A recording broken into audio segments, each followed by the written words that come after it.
Dr. Dre doesn't get enough credit for that, man. I mean, because a lot of people could just sit there and say, you know what, the Chronic, I'm tapped out. They came back and did it again.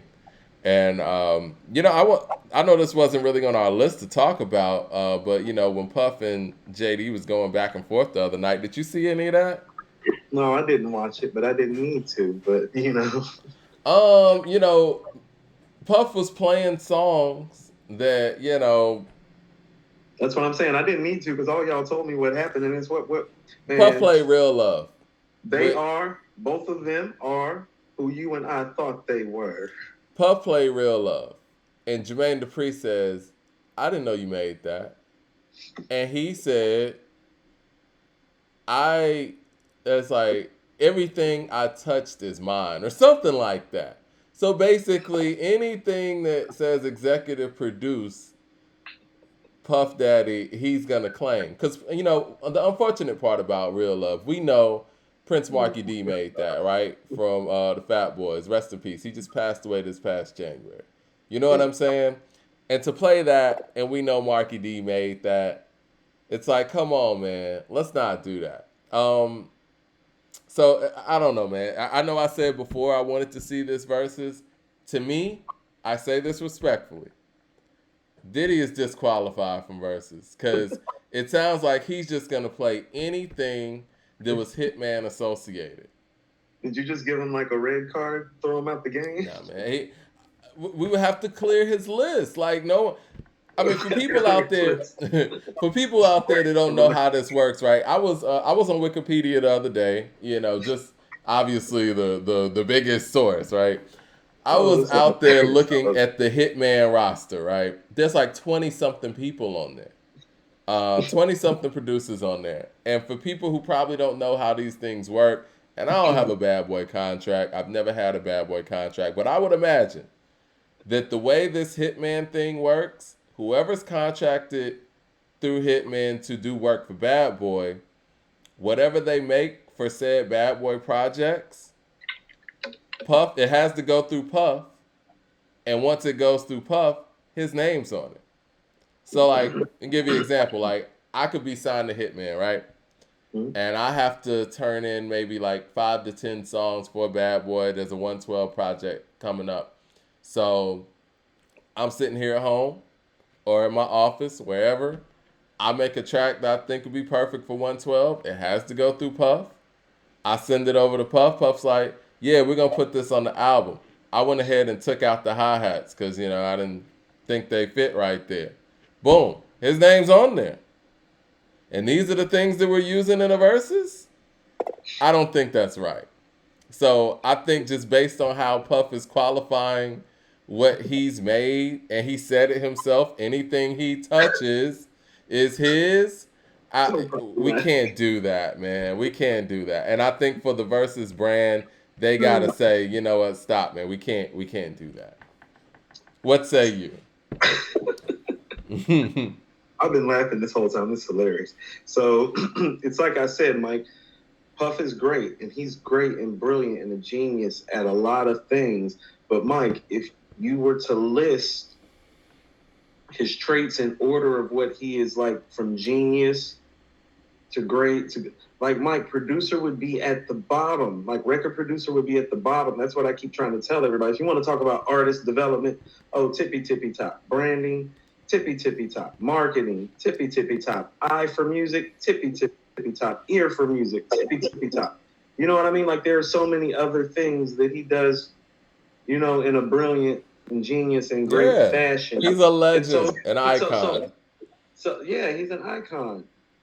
But as a music producer, not so much iconic is what I'm trying to say. Like he's iconic for those things. Because Mike, what you just talked about, I keep on saying this. It's like, oh well, your engineer does that. Like I don't know how many times I done came back the next day or 2 3 days later. It's like, hey, like run that back for me, and Yeah, like six over there looking at me like, yeah, I took this and did this. I was like, oh well, let me hear it because that ain't how it was when I left it. That's your engineer. yeah. You know what he told JD also, because JD was in the studio. Because they had we're talking about the live that happened. What was that? This past Saturday where Fat Joe had Snoop on the line, he had Puff on the line, and JD on the line. And JD's in the studio, man. He's like, I'm in the studio. Like, where you at? Like, Puff was like in his yard. Puff said, I got 3 studios in my house. Why would one person need 3 studios in their house? He has people working out of those studios to maximize the sweatshop. Come on, man. We gotta stop this, man. Puff is disqualified. One person needs 3 studios. If you're producing and you're working, why would you need 3? How many hands you got? No. Now, in fairness, Okay. the best recording studios have a recording side for vocals and a whole nother setup on the other side for live band and instrumentation. Of course, B, Studio C, and all that. I feel you. Right. But he said it like these are production studios. No, I'm gonna give it to him. No, Mike. I mean, like you and I done been in the studios down here in the A to set up like that. Like Mike, I mean, yeah. I know a place like Mike where it's literally like a four level and it's 4 studios stacked.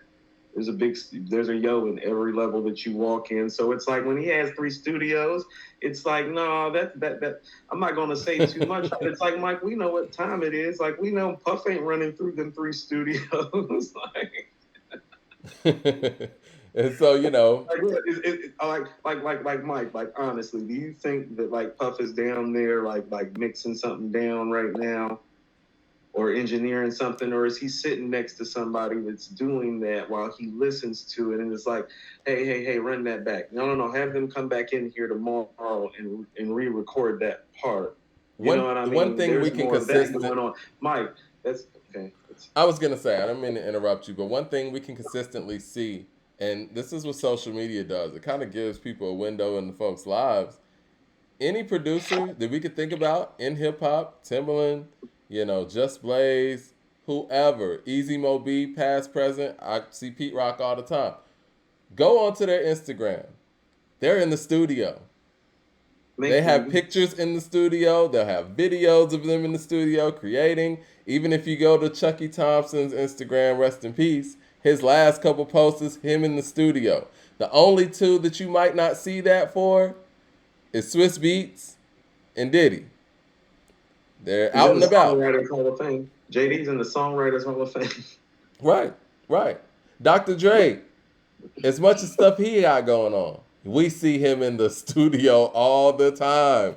All of the pictures, the photo ops that people have with Dr. Dre are in the studio. It is what it is.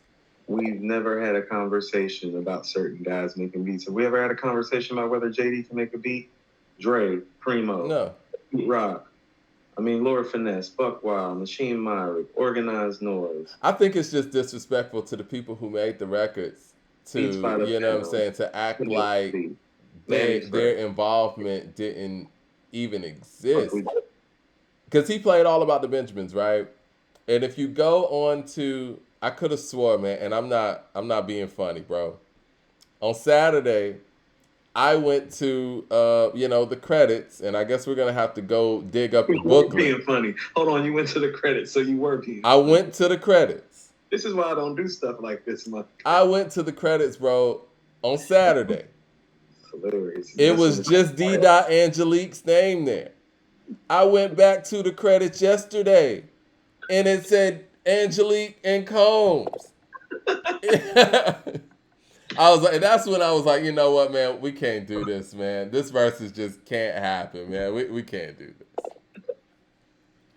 I told you from the jump it was very problematic. I told you from the jump. I called on this. Yeah, we can't do this. I respectfully say Puff is disqualified. I told you from the jump. I was like, what beats? Like, what did he produce actually? Yeah, man. But you know what? A part of me wants to see him actually go against Dre or somebody. I want to see what records he plays. But we're going to have to go old school with it, everybody out there. We got to find the actual albums and the actual physical booklets because all the stuff online seems to be getting changed at a rapid pace. These shady things that you do, man. That's what I'm saying. It is, man. I promise you, man. I saw it on Saturday. I went back and the Mike, shit was Mike, changed. it's like, but Mike, you don't gotta even go check up on stuff like that. It's like if you know, you know. It's like we No, already no, that's real. told you they are who we thought they were.